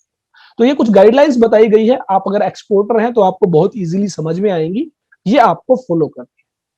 तो यहाँ पर एक्सपोर्ट के रिगार्डिंग डिटेल आप ऐड करेंगे, ऐड डिटेल्स पर क्लिक करेंगे, आपको बताना है इनवॉइस नंबर, जो आपने शिपिंग बिल में मेंशन किया वही इनवॉइस नंबर आपका यहाँ पर होना चाहिए। इनवॉइस डेट जो आपके शिपिंग बिल के अंदर गई है वही डेट आपकी यहाँ पर होनी चाहिए। पोर्ट कोड शिपिंग बिल से जो भी आपका पोर्ट कोड है वो आप यहाँ पर एंटर करेंगे। शिपिंग बिल नंबर या बिल ऑफ एक्सपोर्ट नंबर आप यहाँ पर एंटर करेंगे। डेट वो है जो आपकी ऑटो फिल रहेगी on the basis of number. Total invoice value आपको अगेन बतानी है, और जीएसटी में यहां पर आपको विद पेमेंट ऑफ टैक्स या विदाउट पेमेंट ऑफ टैक्स, क्योंकि अगर आप विदाउट पेमेंट ऑफ टैक्स करते हैं तो ऐसे में जो है आपको रिफंड मिलता है सिर्फ परचेज करते हुए आपने जो टैक्स पे किया है उसका। लेकिन अगर आप एक्सपोर्ट कर रहे हैं विद पेमेंट ऑफ टैक्स तो ऐसे में जो आप टैक्स पे करेंगे उसका आपको रिफंड मिलेगा। तो यहां पर विद पेमेंट ऑफ टैक्स आपको सिलेक्ट करना है अगर आप रिफंड के लिए जा रहे हैं आइस गेट के जरिए, अदरवाइज आप without payment of tax select कर सकते हैं अगर आप without payment of tax export कर रहे हैं अंडर एलयूटी या फिर थ्रू बॉन्ड। सेम वे में आपको रेट वाइज यहां पर बताना होगा कि किस रेट की जो है कितनी अमाउंट यहां पर आपने जो है इनवॉइस के अंदर मेंशन की है। तो यहां पर अगर आप एक्सपोर्टर हैं या फिर आप जो है रिफंड क्लेम कर रहे हैं तो सही सही आपको डिटेल्स फिल करनी है, ये आप ध्यान रखें। अगर आपने invoice number, invoice date, shipping bill number, shipping bill date, port code अगर आपकी आइस गेट से मैच नहीं हुई तो आपका रिफंड प्रोसेस नहीं होगा। उसके बाद यहां पर नेक्स्ट हमारी जो टेबल आती है वो नेक्स्ट टेबल आती है table 9A, amended B2B invoices. तो अमेंडेड B2B इनवॉइसेस में हमने जो टेबल 4 के अंदर प्रीवियस रिटर्न्स के अंदर मान लीजिए दिसंबर, नवंबर, अक्टूबर, इन महीनों में हमने जो GSTR1 फाइल की उसके अंदर हमने टेबल 4A-4B के अंदर कोई गलती कर दी, गलत GSTN एंटर कर दिया या फिर गलत टैक्स रेट एंटर कर दिया, वो हम ठीक करना चाहते हैं तो यहां पर हमें अमेंडेड B2B इनवॉइस पर क्लिक करना होगा। और यहां पर जिस भी इनवॉइस को हम अमेंड करना चाहते हैं, जिस भी इनवॉइस को हम चेंज करना चाहते हैं, जिस भी इनवॉइस को हम करेक्ट करना चाहते हैं वो इनवॉइस नंबर हमें यहां पर एंटर करना होगा। तो यहां पर किसी इनवॉइस के अंदर जो कि एक B2B इनवॉइस था उसके अंदर अगर हमने कोई गलती कर दी है तो वो हम यहां पर ठीक कर सकते हैं। किसी भी इनवॉइस को ठीक करने के लिए जीएसटी लॉ के तहत एक टाइम लिमिट दी गई है, उस टाइम लिमिट के अंदर ही वो इनवॉइस आप ठीक कर सकते हैं। फॉर एग्जाम्पल यहां पर अब आप देखेंगे दो ही फाइनेंशियल ईयर आपको दिखाई दे रहे हैं, फाइनेंशियल ईयर 1920 और फाइनेंशियल ईयर 2021। तो दैट मींस आप इन 2 सालों के ही इनवॉइसेस ठीक कर सकते हैं। इनसे पहले का अगर कोई इनवॉइस आज की डेट में आप ठीक करना चाहें तो नहीं कर सकते हैं। तो इनवॉइस कब तक आप अमेंड कर सकते हैं, इसकी सही डेट जो है, सही प्रोविजन आपको पता होंगे तो ही आप समय रहते अपना इनवॉइस जो है चेंज कर पाएंगे, करेक्ट कर पाएंगे। लेकिन एक समय के बाद आप जो है इनवॉइसेस को ठीक नहीं कर पाएंगे। तो मेक श्योर जो है आप अपने इनवॉइसेस को समय रहते करेक्ट कर ले, ठीक कर ले। फॉर एग्जांपल मान लीजिए 2021 के अंदर हमारा एक इनवॉइस था, इनवॉइस नंबर 3, उसके अंदर कोई गलती हो गई तो वो गलती हम ठीक करना चाहते हैं तो वो हम यहाँ पर 3 नंबर इनवॉइस पर जो है अमेंड इनवॉइस पर क्लिक करेंगे। तो यहाँ पर वो जो हमने इनवॉइस फिल किया था उसकी सभी डिटेल हमारे सामने आ जाएगी। अब यहाँ पर जो भी आपको करेक्शन करनी है, जीएसटीएन चेंज करना है, जीएसटीएन चेंज कर सकते हैं, इनवॉइस नंबर चेंज करना है, इनवॉइस नंबर चेंज कर सकते हैं, डेट चेंज करनी है, डेट चेंज कर सकते हैं, अमाउंट चेंज करनी है, टैक्स रेट चेंज करनी है, वो आप चेंज करेंगे और सेव बटन पर क्लिक करेंगे। जैसे ही आप सेव बटन पर क्लिक करेंगे और अपनी GSTR1 फाइल करेंगे, कुछ समय के बाद जो है वो इनवॉइस जो है आपका अमेंड हो जाता है, चेंज हो जाता है। उसके बाद नेक्स्ट हमारी टेबल आती है अमेंडेड B2C लार्ज। देखिए यहां पर हमने B2C लार्ज के regarding debit note, credit note की बात की थी टेबल 9B के अंदर, लेकिन टेबल 9A के अंदर हम बात कर रहे हैं बिल के अंदर अमेंडमेंट करने की। यहां पर हम कोई डेबिट नोट या क्रेडिट नोट इशू नहीं कर रहे हैं, हम बात कर रहे हैं उस बिल को ही चेंज करने की। तो यहां पर आप एंटर करेंगे, अगेन सेम वे में आपको यहां पर इनवॉइस नंबर एंटर करना होगा और जैसे अभी हमने B2B के रिगार्डिंग चेंजेस किए वैसे ही आप जो है B2C एल के रिगार्डिंग चेंज करेंगे। वहां पर आप जो है प्लेस ऑफ सप्लाई चेंज कर सकते हैं, रेट ऑफ टैक्स चेंज कर सकते हैं और जो है अमाउंट चेंज कर सकते हैं। हमारे केसेस में प्रीवियस पीरियड में कोई भी B2CL लार्ज का जो है इनवॉइस सबमिट नहीं किया गया है, तो यहां पर हम जो है उसको नहीं देख पाएंगे। आप कर सकते हैं, आप करके देखिएगा, अगर कोई भी दिक्कत आती है, कोई परेशानी आती है तो आप हमें बता सकते हैं। नेक्स्ट हमारा आता है amended export invoices. Same way में अगर आपने 6A के अंदर कोई एक्सपोर्ट इनवॉइस फाइल किया है, उसको आप चेंज करना चाहते हैं, तो आपको वो इनवॉइस नंबर एंटर करना होगा और उस इनवॉइस को आप सेम वे में अमेंड कर पाए। उसके अंदर आपको कोई भी अमेंडमेंट करनी है, invoice number, shipping bill date, port code, वो आप अमेंडमेंट कर सकते हैं। तो यहां पर हम बैक करते हैं। अगेन हमारा जो नेक्स्ट आता है amended credit debit notes registered. तो हमने जो debit note credit note registered issue किए, उसके रिगार्डिंग हम कोई अमेंडमेंट करना चाहते हैं, तो वो अमेंडमेंट हम जो है यहां पर कर सकते हैं। सेम वे में आपको डेबिट नोट नंबर और क्रेडिट नोट नंबर एंटर करना है और उसको आप अमेंड नोट पर क्लिक करेंगे तो आप देखेंगे कि वही डिटेल्स आपके सामने ओपन हो जाती है और जो भी करेक्शन आप करना चाहते हैं वो करेक्शन आप कर सकते हैं। नेक्स्ट हमारा जो आता है amended credit note debit note regarding unregistered. तो जो आपने टेबल 9A के अंदर, सॉरी, जो आपने टेबल 9B के अंदर credit note debit notes unregistered के रिगार्डिंग इशू किए, जिसमें हमने बात की थी B2C लार्ज की, अगर उसमें आप कोई चेंज करना चाहते हैं, कोई अमेंडमेंट करना चाहते हैं उस डेबिट नोट या क्रेडिट नोट में जो आपने पहले इशू किया था, तो वो आप यहां पर कर सकते हैं। उसके बाद हमारा आता है B2C अदर्स। तो B2C अदर्स हम एक बार समझ लेते हैं। B2C अदर्स पर आप क्लिक करेंगे तो यहां पर आपको ऐड डिटेल पर क्लिक करना होगा। यहां पर मैंने आपको बताया था कि अगर सेम स्टेट के अंदर 2,50,000 रुपए से ज्यादा की इनवॉइस वैल्यू की सप्लाई की गई है तो वो आपकी टेबल 7 का पार्ट बनेगा। अगर दूसरे स्टेट में की गई है तो वो आपकी टेबल 5A 5B का पार्ट बनेगा। सेम वे में जिनकी इनवॉइसेस वैल्यू 2,50,000 रुपए तक है और वो दूसरे स्टेट्स में किया गया है, वो भी टेबल 7 का पार्ट बनेगा। तो यहां पर आपको प्लेस ऑफ सप्लाई सिलेक्ट करना है, मान लीजिए दिल्ली, और कंसोलिडेटेड अमाउंट, मान लीजिए हरियाणा से दिल्ली के अंदर 10 बंदों को सेल की गई, तो उन 10 बंदों का टोटल अमाउंट यहां पर आपको टैक्सेबल वैल्यू के अंदर डालना होगा। मान लीजिए टोटल अमाउंट है 10 लाख रुपए और उसके बाद रेट ऑफ टैक्स क्या है 18%। तो यहां पर बाय जो ऑटोमेटिकली जो है आपका IGST जो है वो कैलकुलेट कर लिया जाएगा। तो ये जो आपको डिटेल देनी है यहां पर स्टेट वाइज देनी है, यहां पर आपको इनवॉइस वाइज नहीं देनी। अब मान लीजिए मैं एक और डिटेल ऐड करता हूं। मैंने बिहार स्टेट के अंदर जो है मान लीजिए 5 लाख रुपए का जो है वो गुड्स वैल्यू का अमाउंट जो है सेल किया है, जिस पर 12% का रेट ऑफ टैक्स है। तो यहां पर 60,000 रुपीज ऑटो कैलकुलेटेड रहेगा और इसको आप सेव करेंगे। तो यहां पर आप देखेंगे कि आपको यहां पर B2C अदर्स के अंदर जो डिटेल देनी है वो डिटेल देनी है स्टेट वाइज और वो डिटेल होगी कंसोलिडेटेड।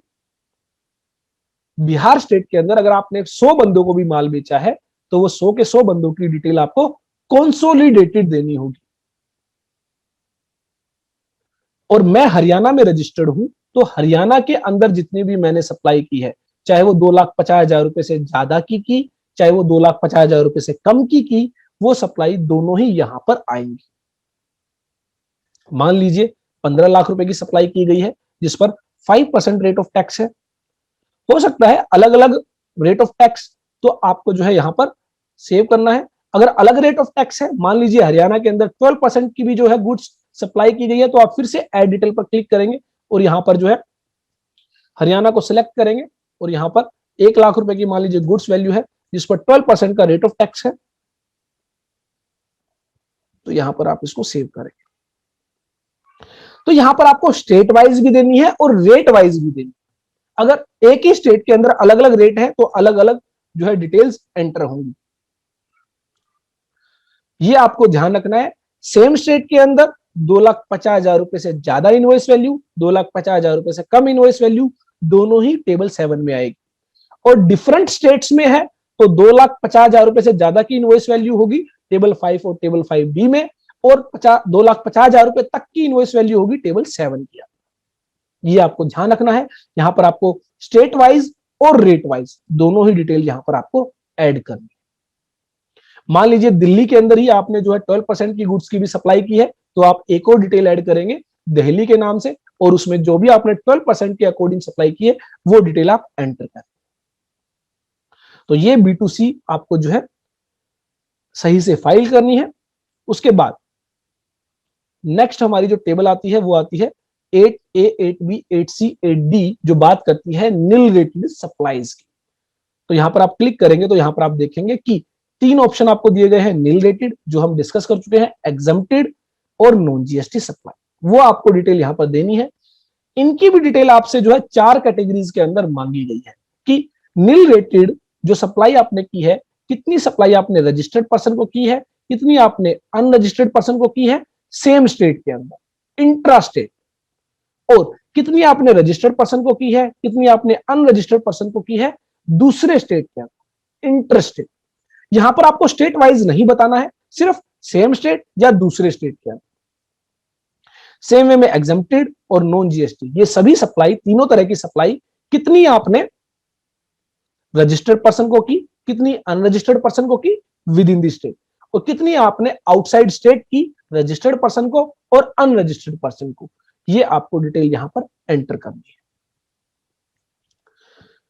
उसके बाद next, tax liability regarding to advances receive, तो जो भी आपने एडवांस रिसीव किए हैं उसकी डिटेल आपको यहां पर देनी है। State wise, add state wise detail, तो यहां पर प्लेस ऑफ सप्लाई आप सिलेक्ट करेंगे, मान लीजिए हरियाणा, तो यहां पर आपको बताना है कितना एडवांस आपने रिसीव किया। मान लीजिए 5 लाख रुपए का एडवांस रिसीव किया है 12% के अंदर, और हमने यहां पर टोटल एडवांस रिसीव किया 5,60,000 रुपए, तो वो आप यहां पर सेव करेंगे। तो इस तरह आपको स्टेट वाइज, मान लीजिए दिल्ली से जो कस्टमर है उससे हमने एडवांस रिसीव किया और इंटरस्टेट है, और मान लीजिए 18% का एडवांस है, हमने जो है 5,90,000 रुपए रिसीव किए हैं, तो यहाँ पर 5,90,000 जो है हमारी दिल्ली से रिसिप्ट है, जिस पर हमें एडवांस बेसिस पर टैक्स पे करना है। तो इस तरह जो है आप ये डिटेल्स ऐड करते रहे। उसके बाद जब आप इनको इनवॉइसेस के अगेंस्ट एडजस्ट करेंगे, जब इनवॉइसेस इशू करेंगे, तो वो जो है आपको रिपोर्ट करना है टेबल 11B1 11B2 के अंदर, एडजस्टमेंट ऑफ एडवांसेस। तो कोई भी एडवांस जो आप प्रीवियस रिटर्न्स के अंदर डिक्लेयर कर चुके हैं और वो आप एडजस्ट कर रहे हैं, तो वो आप यहां पर स्टेट वाइज डिटेल दें। मान लीजिए प्रीवियसली आपने जो है 1,00,000 रुपए का एडवांस, जिस पर आपने एडवांस बेसिस पर टैक्स लायबिलिटी डिस्चार्ज की थी, वो उसके लिए अब आप इनवॉइस इशू कर चुके हैं, तो वो डिटेल आपको यहां पर बतानी होगी। और मान लीजिए हमने जो एडवांस एडजस्ट किया है वो 1,00,000 रुपए किया है, और जो 18% से रेट में आता है, तो यहां पर हम सेव करेंगे। तो जो आप एडवांसेस एडजस्ट करते चले जाएंगे वो डिटेल्स आप यहां पर देते रहे। जो एडवांस नया रिसीव करेंगे वो आपका टेबल 11A 11A2 का पार्ट बनेगा, और जो आप एडवांसेस एडजस्ट कर लेंगे वो आपका 11B1 और 11B2 का पार्ट बनेगा। उसके बाद HSN wise summary, HSN wise हम ऑलरेडी डिस्कस कर चुके हैं कि ये आपको बताना होगा कि जितनी भी आपने सप्लाई की वो आपको HSN वाइज, मान लीजिए आप 10 तरह की गुड्स में डील करते हैं और 10 जो गुड्स है उनका अलग अलग HSN कोड है, तो आपको हर गुड्स की अलग से डिटेल यहां पर देनी होगी। क्या उसका HSN कोड है, क्या उसकी डिस्क्रिप्शन है, क्या उसका यूनिक क्वांटिटी कोड है, बैग्स है, पैकेट्स है, किलोग्राम्स है, लीटर्स है, मीटर्स है, वो आपको बताना होगा। टोटल क्वांटिटी कितनी सेल की गई है during the return period, total value क्या है, टोटल टैक्सेबल वैल्यू क्या है, उस पर कितना टैक्स है, वो आपको यहां पर बताना।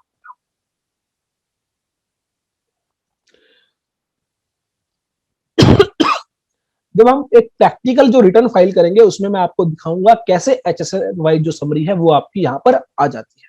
लेकिन अगर आप मैन्युअली फीड करेंगे तो आपको एक एक गुड्स की जिनके HSN कोड अलग अलग है, सबकी HSN वाइज समरी आपको यहां पर देनी।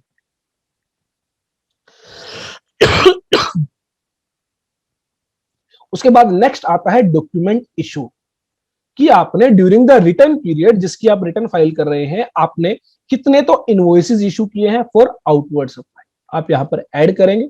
फॉर एग्जांपल मान लीजिए जो इनवॉइसेस इशू किए गए हैं वो 82 से लेकर 98 तक इशू किए गए हैं, तो यहाँ पर 17 इनवॉइसेस हो जाते हैं।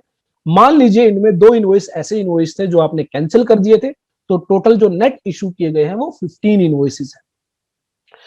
उसके बाद अगर मान लीजिए आपने कोई अनरजिस्टर्ड पर्सन से इनवर्ट सप्लाई रिसीव की थी, तो ऐसे में अगर उसके लिए आपने कोई इनवॉइस प्रिपेयर किया है, इशू किया है, तो वो डिटेल आप यहां पर देंगे।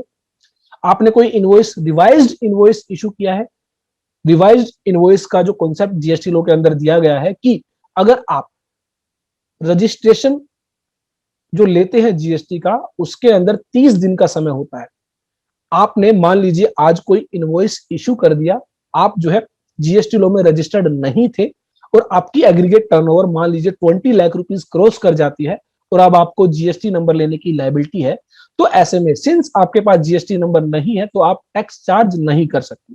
तो ऐसे में आप क्या करेंगे, जैसे ही आपकी जीएसटी लॉ के तहत रजिस्टर्ड कराने की लायबिलिटी है, आप जो इनवॉइस इशू करेंगे वो विदाउट जीएसटी इनवॉइस इशू करेंगे। लेकिन जैसे ही आप जीएसटी में रजिस्टर्ड हो जाएंगे तो उन 30 दिनों के अंदर आपने जो भी इनवॉइसेस इशू किए हैं उनको आप रिवाइज कर सकते हैं।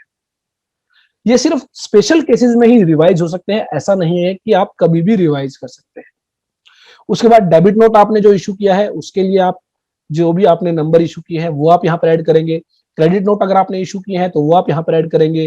रिसिप्ट वाउचर इशू किए हैं, एडवांस बेसिस पर आप लाइबिलिटी डिस्चार्ज कर रहे हैं तो उसके लिए आपको रिसिप्ट वाउचर इशू करना होता है। पेमेंट वाउचर अगर आप इशू कर रहे हैं तो आप जो है पेमेंट वाउचर की डिटेल आप यहाँ पर ऐड करेंगे। रिफंड वाउचर अगर आप इशू कर रहे हैं तो रिफंड वाउचर ऐड करेंगे। डिलीवरी चलान, जो वर्क के लिए आपने डिलीवरी चलान इशू किए हैं तो वो डिटेल आप यहाँ पर देंगे।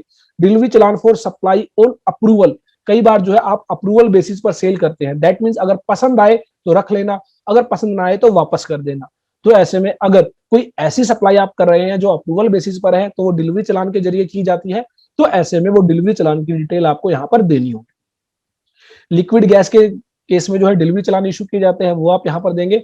उसके अलावा और किसी जो है सप्लाई के लिए डिलीवरी चलान इशू किया गया है तो 12 नंबर सीरियल नंबर में आप दे सकते हैं। तो ये बेसिकली जो भी डॉक्यूमेंट्स आप during the return period issue करते हैं वो आपको यहाँ पर देना होगा। उसके बाद आप इसको सेव करेंगे और बैक करेंगे।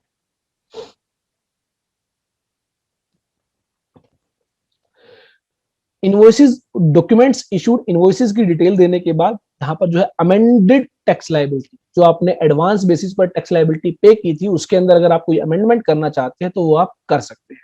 बेसिकली होगा क्या, मान लीजिए आपने जो है दिसंबर महीने के अंदर एडवांस बेसिस पर आपने कोई टैक्स लायबिलिटी एंटर की थी 1 लाख रुपए की और उस पर 18% का टैक्स लायबिलिटी आपने शो किया था, डिक्लेयर किया था, लेकिन आपको पता चला वो 12% है। तो ऐसे में आप जो है उस पीरियड को सिलेक्ट करेंगे जिस पीरियड में वो आपने डिक्लेयर की थी और जो है यहाँ पर उनको अमेंड करेंगे। हमारे केसेस में जो है कोई भी डिटेल्स एंटर नहीं की थी तो यहाँ पर no document found in selected financial year जो एरर है वो दिखाई दे रही है। लेकिन अगर आपने उस महीने के अंदर कोई भी डिटेल एंटर की थी तो वो आपको यहाँ पर दिखाई देगी जिसको आप करेक्ट कर पाएंगे।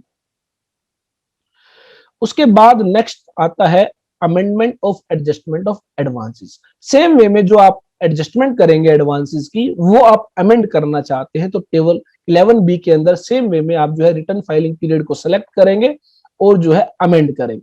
हमारे केस में कोई भी डिटेल जो है प्रीवियसली एंटर नहीं की गई है तो हम जो है अमेंड नहीं कर पा रहे हैं।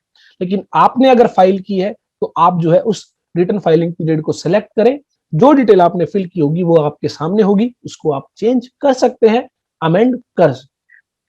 B2C अदर्स, जो हमने टेबल 7 के अंदर B2C अदर्स की डिटेल एंटर की थी उनको अगर हम चेंज करना चाहते हैं तो यहाँ पर चेंज कर सकते हैं।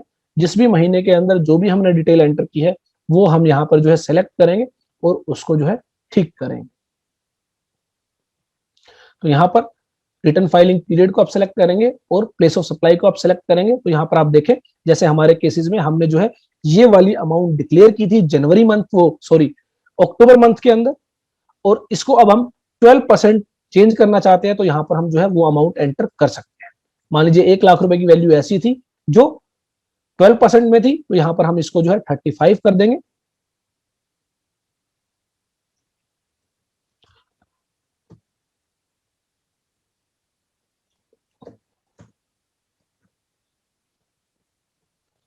तो जो भी अमाउंट हमने चेंज करनी है वो चेंज कर सकते हैं।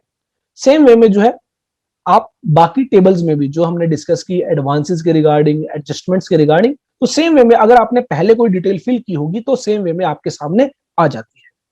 तो ये सभी टेबल्स थी जिनके अंदर कौन सी टेबल के अंदर कौन सी डिटेल फिल करनी है वो हमने डिस्कस किया। अपने आने वाले सेशंस में प्रैक्टिकली एक रिटर्न हम फाइल करके देखेंगे कि कैसे रिटर्न फाइल की जाएगी जीएसटीआर 1 के अंदर।